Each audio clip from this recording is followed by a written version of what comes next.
હર હર મહાદેવ. તો આજે જો જમવામાં બનાવી છે રોટલી, બટેકાનું શાક, પુલાવ અને કઢી.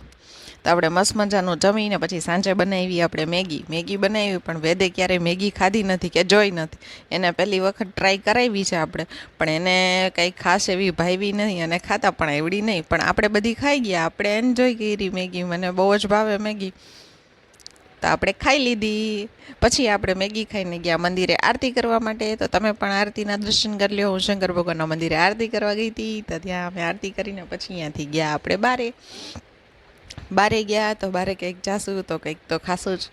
તો આપણે આજે મારી ફેવરિટ ચોકોબાર ખાધી છે. તો જો અમે મસ્ત મજાના બારે રાતે આટો મારવા ગયા હતા અને પછી ચોકોબાર ખાધી. તો ચેનલમાં નવા હો તો લાઈક કરજો, ચેનલને સબસ્ક્રાઈબ ન કરી હોય તો સબસ્ક્રાઈબ કરજો. Thank you for watching. Har Har Mahadev.